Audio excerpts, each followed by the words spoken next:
उत्तर भरतपुर पहुंचे हैं। Mega job fair का अवलोकन करेंगे मुख्यमंत्री। ये बड़ी जानकारी और साथ ही साथ तस्वीरें आपको दिखा रहे हैं। भरतपुर से ये लाइव तस्वीरें हैं। मुख्यमंत्री अशोक गहलोत भरतपुर पहुंचे। मेगा जॉब फेयर का अवलोकन मुख्यमंत्री अशोक गहलोत करेंगे, लेकिन उससे पहले की ये तस्वीरें फास्ट इंडिया न्यूज पर सुपर एक्सक्लूसिव। इंतजार मुख्यमंत्री अशोक गहलोत का किया जा रहा था, ये इंतजार खत्म हुआ है। पर्यटन मंत्री विश्वेंद्र सिंह यहां पर पहुंचे हैं, स्वागत किया है और देखिए मुस्कुराते हुए ये चेहरे नजर आ रहे हैं। आज की ये तस्वीर भरतपुर की तस्वीर है। मुख्यमंत्री अशोक गहलोत भरतपुर पहुंचे हैं। सुभाष गर्ग ने व्यवस्थाएं देखी हैं, तो वहीं विश्वेंद्र सिंह ने भी व्यवस्थाएं देखी। मुख्यमंत्री अशोक गहलोत क्या कहते हैं मीडिया से सुनते। देखिए, ये सब जो है ये मैं उसको इस रूप में मानता हूँ। एक सेकेंड, ये सब रिकॉर्ड क्यों नहीं कर रहा था?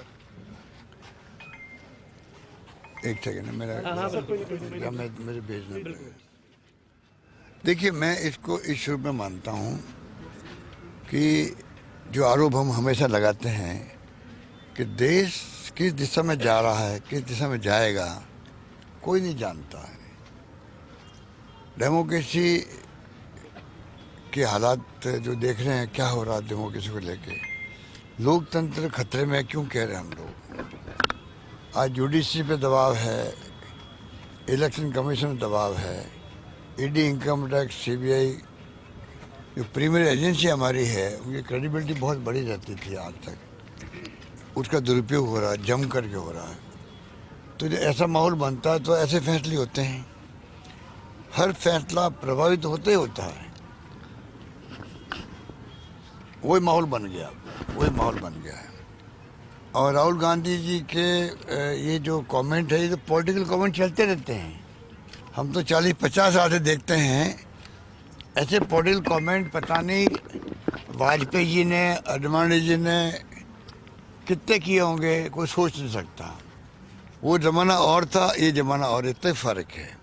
उस ज़माने में कभी इस प्रकार के कोर्ट केस नहीं होते थे।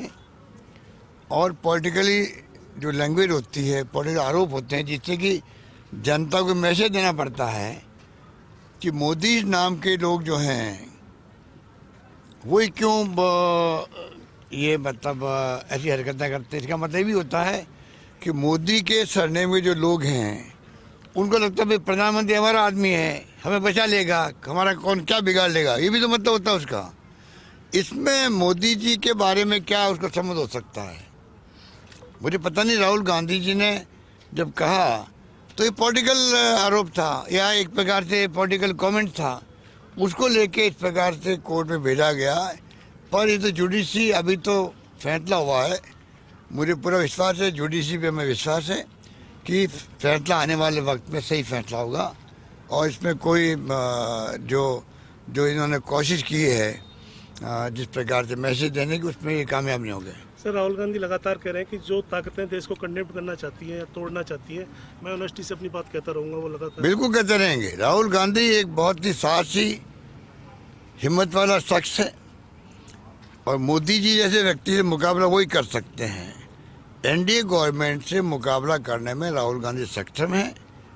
आप देख लो, अकेला मुकाबला करता आ रहा। वो लंबी यात्रा निकाली उन्होंने, पूरे देश को उद्वेलित कर दिया कि महंगाई, बेरोजगारी, हिंसा और अमीर गरीब की खाई बढ़ती जा रही है। चारों मुद्दे बहुत महत्वपूर्ण हैं। उस पर तो ध्यान जाता नहीं है मोदी जी का, अमित शाह जी का और एनडीए गवर्नमेंट का। और ध्यान जाता है इनका बदला लेने का।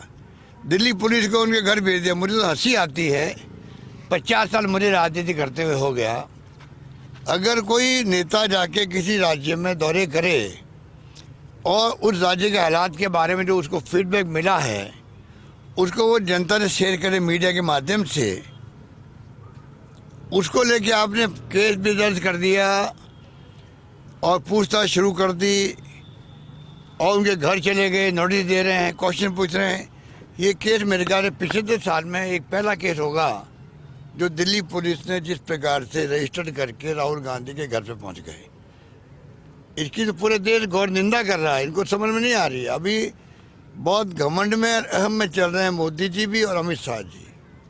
इनकी पार्टी में भी ये बहस शुरू हो गई है कि ये क्यों मजाक उड़वा रहे हैं पार्टी की। बोलते नहीं है, मोदी जी के सामने जाने की किसी हिम्मत भी नहीं है। हमारे 25 मेंबर पार्लियामेंट राजस्थान के हैं। ERCP जैसे मुद्दे को लेके वो जाके मोदी जी को कहने हिम्मत नहीं कर सकते हैं। मंत्री यहाँ का है शेखावत, अगर उनकी ये हैसियत नहीं रही है कि जाके सच्चाई बता सके राजस्थान के बारे में, तो इनसे क्या उम्मीद कर सकते हैं। इनकी पार्टी में हालात बहुत इनकी पार्टी में भी अब समझ लीजिए एक तानाशाही रवैया हो गया, कोई बोल नहीं पा रहे हैं, इसलिए हालात बड़े गंभीर है।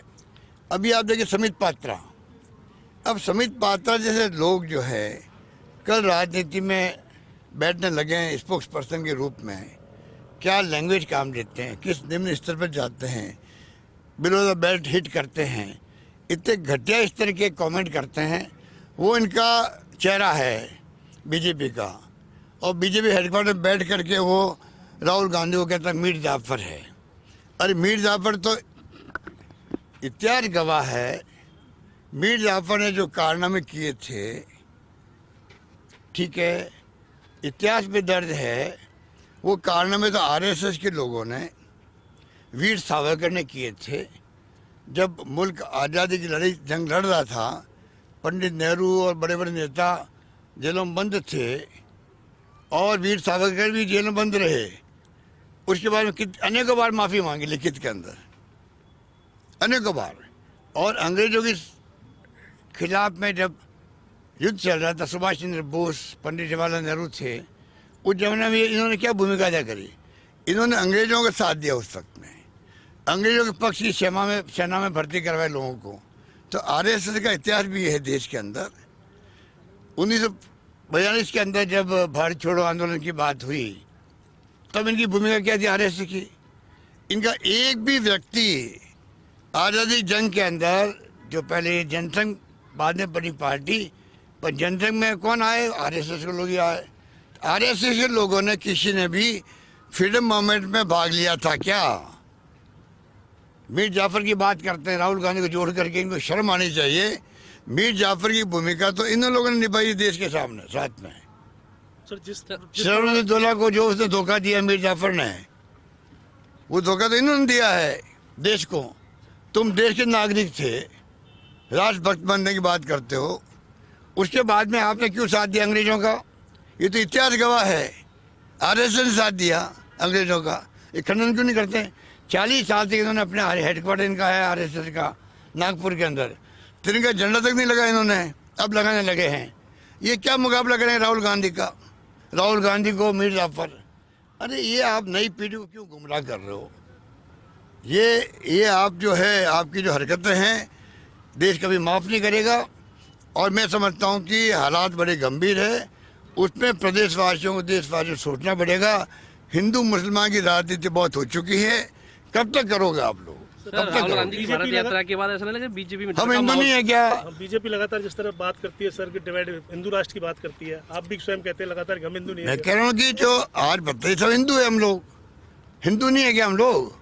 पर जिस प्रकार की हरकतें कर रहे हैं वोट लेने के लिए, ये डेमोक्रेसी के लिए उचित है क्या।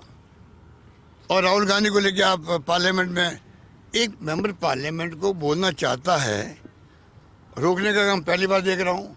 सत्ता पक्ष खुद ही पार्लियामेंट में डिस्टर्ब कर रहा है, ये तो पहली बार देख रहे हैं कि पार्लियामेंट में या असेंबली में जो सत्ता पक्ष होता है, उसकी ड्यूटी है कि वो पार्लियामेंट को चलवाए, असेंबली को चलवाए, उसके लिए वो समझाइश करे, बातचीत करे, डायलॉग रखे विपक्ष से।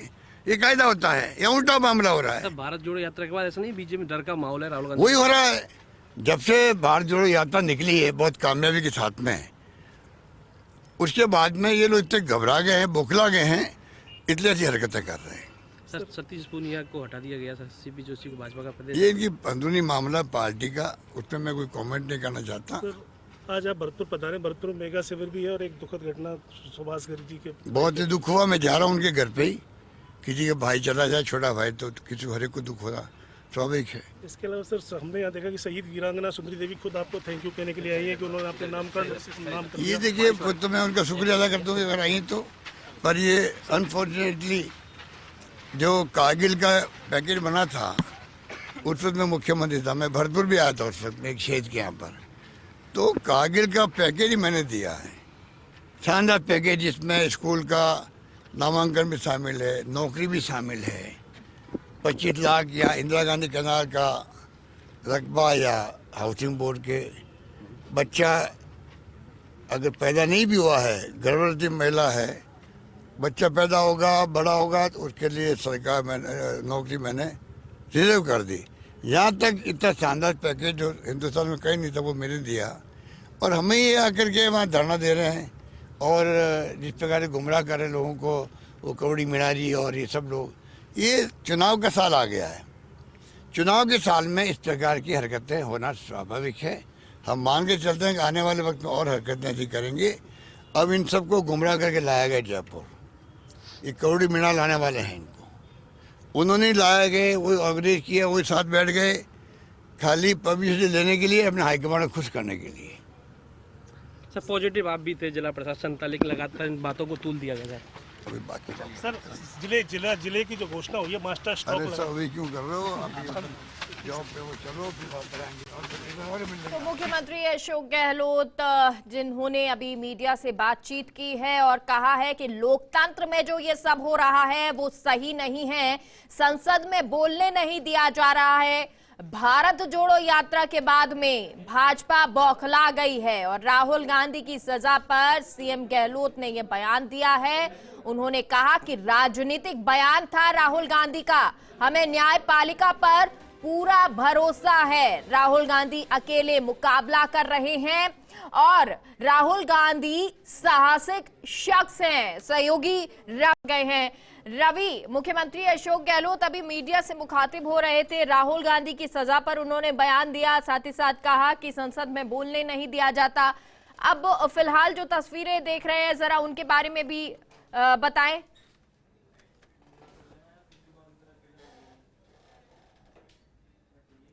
रवि सुन पा रहे हैं आप? ये तस्वीरें आपको भरतपुर की दिखा रहे हैं। मुख्यमंत्री Ashok Gehlot mega job fair का अवलोकन करने पहुंचे हैं और यहां पर देखिए स्वागत सत्कार करने वालों की एक श्रृंखला लगी हुई है। संगठन हो या कांग्रेस के नेता हो, सभी लोग यहां पर पहुंचे हैं। सूत की माला भेंट कर स्वागत मुख्यमंत्री अशोक गहलोत का किया जा रहा है और अब इसके बाद मुख्यमंत्री भाग लेंगे मेगा जॉब फेयर में, क्योंकि जिस तरह से बजट में ये घोषणा की गई कि मेगा जॉब फेयर जो है अब हर जगह लगेंगे राजस्थान में, प्रदेश में, तो ऐसे में युवाओं का पहुंचने का सिलसिला भी भरतपुर में जारी है। और अब रवि हमारे साथ खबर पर जुड़ गए हैं। रवि, ये तस्वीरें देख पा रहे हैं, लोग स्वागत सत्कार कर रहे हैं, जरा बताएं कौन कौन यहाँ पर पहुंचा है। देखिए, मुख्यमंत्री की अगवानी जो है भरतपुर संभागीय आयुक्त हैं सावरमल वर्मा, आईजी हैं गौरव श्रीवास्तव, पर्यटन सिंह, अब उनके बाद जो है कांग्रेस के जो तमाम नेता हैं जिले के वो मिल रहे हैं। और सबसे जो बड़ी बात है, जीतराम था जो पुलवामा हमले में जो शहीद हुआ था, उसकी जो पत्नी है सुंदरी देवी, वो यहाँ मुख्यमंत्री का धन्यवाद करने के लिए पहुंची है और अभी मुख्यमंत्री अशोक गहलोत का उनका धन्यवाद करेगी, क्योंकि मुख्यमंत्री अशोक गहलोत के द्वारा जो उनके कॉलेज की मांग थी शहीद के नाम पर करने की, उन्होंने इस चीज को गंभीरता से लिया और आदेश किए और जो नगर का सरकारी कॉलेज है उसको जीतराम के नाम पर किया गया है। तो ऐसे में अब खुद सुंदरी देवी भी यहाँ उनका धन्यवाद करने के लिए पहुंची हैं। जी रवि, जॉब फेयर में मुख्यमंत्री पहुंचने वाले हैं, यहाँ से इस स्थल से कितना दूर पे जॉब फेयर है और वहां पर क्या कुछ कार्यक्रम रहने वाला है? युवाओं से भी मुलाकात मुख्यमंत्री करेंगे क्या? देखिए, मुख्यमंत्री अब कांग्रेस के नेताओं से मिलने के बाद सीधे यहाँ से सुभाष गर्ग जो तकनीकी शिक्षा राज्य मंत्री हैं, भरतपुर से विधायक हैं, उनके जो भाई का प्रोग्राम है, जिसके बाद मुख्यमंत्री वहाँ शोक संतप्त परिवार को तो सीधा मुख्यमंत्री का जो काफिला है बिल्कुल हेलीपैड के सामने कुछ ही दूरी पर जो बनाया गया है, जहां मेगा जॉब फेयर का अवलोकन मुख्यमंत्री अशोक गहलोत करेंगे। वहां अभी कम से कम 10 से 20 मिनट उसमें लगेंगे, क्योंकि अभी पहले मुख्यमंत्री का बताया जा रहा है सीधा मंत्री घर के घर पर जाने का कार्यक्रम है।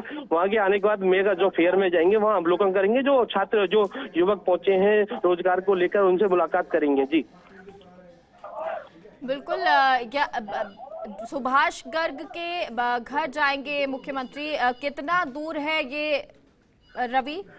देखिए, मुख्यमंत्री अशोक गहलोत का जहाँ हेलीपैड बना है वहां से 3 किलोमीटर की दूरी लास्ट तय करेंगे मुख्यमंत्री, क्योंकि भरतपुर शहर में ही रंजीत नगर आवास पर सबको रखाया गया है। 2:30 बजे के करीब अंतिम संस्कार किया जाएगा शमशान में। तो ऐसे में अभी मुख्यमंत्री जाएंगे, वहाँ पुष्प अर्पित करने के बाद सीधे मुख्यमंत्री जॉब फेयर में आएंगे, और वहाँ जो छात्र हैं रोजगार को लेकर जो भरतपुर संभाग के छात्र यहाँ पहुंचे उनको संबोधित करेंगे।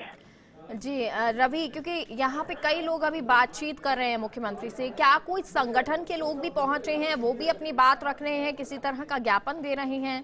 देखिए, मुख्यमंत्री अशोक गहलोत से जो है, जो जीतराम था पुलवामा में हमले में शहीद हुआ था, वो गुर्जर समाज की बड़ी संख्या में यहाँ लोग पहुंचे हैं और उनका वो धन्यवाद ज्ञापित कर रहे हैं कि उन्होंने कॉलेज का जो नाम था वो जीतराम के नाम पर रखा था। तो ऐसे में उनका धन्यवाद करने के लिए एक बड़ी संख्या में एक प्रतिनिधिमंडल जो है नगर से यहाँ पहुंचा है, और मुख्यमंत्री अशोक गहलोत का धन्यवाद ज्ञापित करने के लिए यहाँ पहुंचा है, क्योंकि काफी लंबे समय से जयपुर में कुरीला मीणा वीरांगनाओं को लेकर धरने पर बैठे थे। तो ऐसे में वीरांगनाओं की भी मांग थी कि जो कॉलेज है उसका नाम उनके पति के नाम पर किया जाए। मुख्यमंत्री ने इस चीज को लेकर बड़ी गंभीरता दिखाई, और गंभीरता दिखाने के बाद उन्होंने जो नगर के राजकीय महाविद्यालय